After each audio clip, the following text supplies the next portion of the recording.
इथं बघा मी 34 इंचाची ही paper cutting जी आहे ती अगदी व्यवस्थित ठेवून दिलेली आहे, जेणेकरून ज्यावेळेस माझ्याकडे त्या मापाचे ब्लाऊज येतील शिवायला त्यावेळेस ती पेपर कटिंग मी या कागदातून बाहेर काढून मापे घेऊ शकते त्या पेपर कटिंग वरून. तर बघा इथं 2 बिना अस्तरचे ब्लाऊज माझ्याकडे आलेले आहेत आणि त्याच मापाचे आहेत. तर मी तुमच्यासोबत हे शेअर करत आहे, जेणेकरून तुम्हाला सुद्धा अशा पद्धतीने 2 ब्लाऊज पीस एकदाच कट करायचे असतील तर तुम्ही या पद्धतीने करू शकता. तर बघा एकावरती एक दोन्ही ब्लाऊज पीस मी इथं हातरून घेतलेले आहेत आणि त्याच्यावरती ही जुनी पेपर कटिंग जी मी व्यवस्थित ठेवली होती ती घेतलेली आहे. कटोरीच्या बाजूचा पार्ट वाढवून घेतला आणि क्रॉसपट्टी वाढवून घेतलेली, बाकीची आहे अशी मांडून मी इथं कट करून घेत आहे.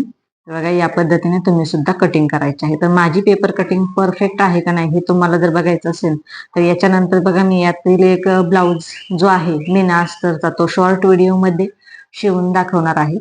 मागचा भाग, पुढचा भाग, गोट लावणे, बाही बसवणे पूर्ण शिवून दाखवणार आहे. त्यासाठी तुम्ही पुढचे शॉर्ट व्हिडिओ नक्की बघा, जेणेकरून ब्लाऊज कसा परफेक्ट शिवून होतो, माझी पेपर कटिंग जी आहे ती अगदी परफेक्ट आहे की नाही हे तुमच्या लक्षात येईल. तर बघा या पद्धतीने मी पूर्ण कटिंग करून घेतली. याच्यानंतर आता आपण बाही सुद्धा कटिंग करून घेणार आहोत.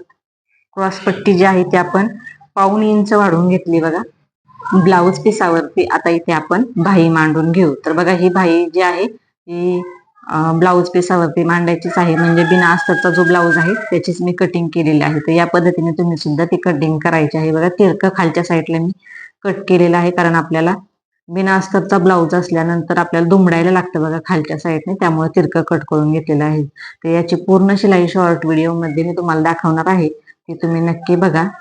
हे बघा या पद्धतीने क्रॉस पट्ट्या सुद्धा मी इथं कट करून घेतलेल्या आहेत. पूर्ण जी कटिंग आहे ती मी तुम्हाला दाखवलेली आहे इथं. याचा जर तुम्हाला लॉंग व्हिडिओ बघायचा असेल तर खाली दिलेल्या लिंक वरती जाऊन तुम्ही बघू शकता.